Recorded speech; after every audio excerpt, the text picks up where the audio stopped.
ఈ రోజే పాల్గొన ఆదివారం ఎంతో పవిత్రమైన రోజు. ఈ రోజు అదృష్టం ఉన్నవారు మాత్రమే బాల ఆదివారాల నోము కథ వింటారు.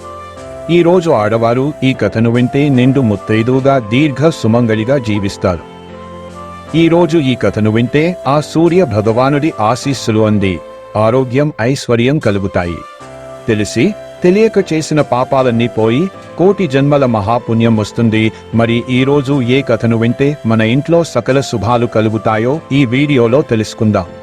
పూర్వం అవంతి పట్టణంలో ఒక బ్రాహ్మణ కుటుంబం నివసిస్తూ ఉండేవారు. వారు ఎంతో పేదవారు. ఆ బ్రాహ్మణ జంటకు ఒక కూతురు ఒక కొడుకు ఉన్నారు. కొడుకుకు పెళ్ళయింది. కోడలు అత్తమామలను చక్కగా చూసుకునేది. కూతురు చిన్నపిల్ల. ఇలా ఉండగా వాళ్ళింటికి ఒక యోగి భిక్షాటనకు వస్తూ ఉండేవాడు. అలా వచ్చినప్పుడు ఆ ఇంట్లో కూతురు ఆయనకు బియ్యం వేస్తూ ఉండేది. అలా బియ్యం వేసినప్పుడల్లా ఆ యోగి నీకు గంగా స్నాన ఫలితం కలుగుగాక అంటుండేవాడు. అలానే కోడని చూసి మాత్రం దీర్ఘ సుమంగళి భవ సౌభాగ్యవతి భవ అని అంటుండేవాడు. ఇదంతా గ్రహించిన బ్రాహ్మణ దంపతుల కూతురు ఆ విషయాన్ని తల్లిదండ్రులకు చెప్పింది. కూతురు మాత్రం గంగా స్నాన ఫలం కలుగుగాక అని, కోడల్ని మాత్రం దీర్ఘ సుమంగళి భవ అని ఎందుకు దీవిస్తున్నాడు అని వారు ఎంతో ఆలోచించారు. మరుసటి రోజు అతను వస్తే నిలదీసి అడుగుదామని కూతురుతో చెప్పారు. మరుసటి రోజు ఆ యోగి వచ్చి భిక్షం అడుగగా ఆ చిన్నపిల్ల వచ్చి భిక్షం వేసింది. మళ్ళీ ఆ పిల్లను గంగా స్నాన ఫలం కలుగుగాక అని దీవించాడు. ఇక అక్కడే ఉన్న కోడల్ని మాత్రం దీర్ఘ సుమంగళి భవ అని దీవించాడు. అది చూసిన బ్రాహ్మణ దంపతులు, ఏంటి స్వామి, నా కూతురు ఏం పాపం చేసింది? నా కూతుర్ని ఎందుకు దీర్ఘ సుమంగళి భవ అని దీవించడం లేదు అని అడిగారు.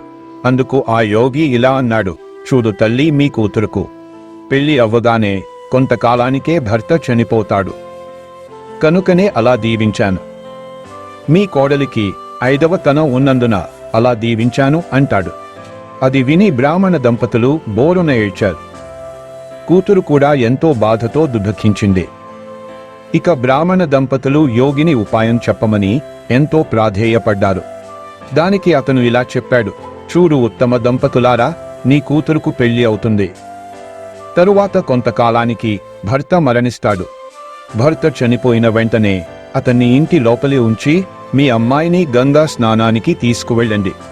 అలా మీరు మీ అమ్మాయిని గంగా స్నానానికి వెళ్లే సందర్భంలో దారిలో ఒక ముత్తైదువు చీరన మూట కట్టిన పసుపు కుంకుమ పడిపోతాయి. పడిపోయిన ఆ పసుపు కుంకుమలను మీ కూతుర్ని తీసుకోమని చెప్పి మీరు కూడా ఆ ముత్తైదువు స్త్రీ వెనుకాలే వెళ్ళండి. ఆ ముత్తైదువు స్త్రీ గంగా స్నానం చేయబోయే ముందు ఆ కొంగుకు గల పసుపు కుంకుమలను లేకపోవటం చూసి ఏడుస్తుంది. అప్పుడు మీ పిల్ల దగ్గర ఉన్న పసుపు కుంకుమలను ఇప్పించండి.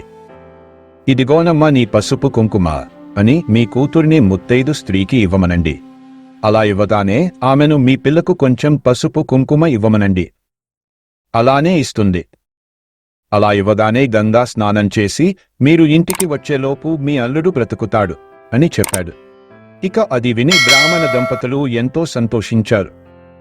ఇక వారు కూతురికి యుక్త వయస్సు రాగానే వివాహం చేస్తారు. అలా కొన్ని రోజులకు భర్త చనిపోతాడు. ఇక వెంటనే ఆ అల్లుడు శవాన్ని ఇంట్లోనే ఉంచి స్నానానికి వెళ్తారు. చెప్పిన విధంగా ముత్తైదువు చేతుల మీదుగా పసుపు కుంకుమలు తీసుకుని ఇంటికి వచ్చేసరికి అల్లుడు బ్రతుకుతాడు. ఇక వారు ఎంతో సంతోషించారు. ఇదే బాల ఆదివారముల నోము కథ. ఈ కథను విన్నంతనే మహాపాపాలైనా పోతాయి. ఈ కథను ఆడవారు వింటే నిండు ముత్తైదువుగా దీర్ఘ సుమంగళిగా జీవిస్తారు.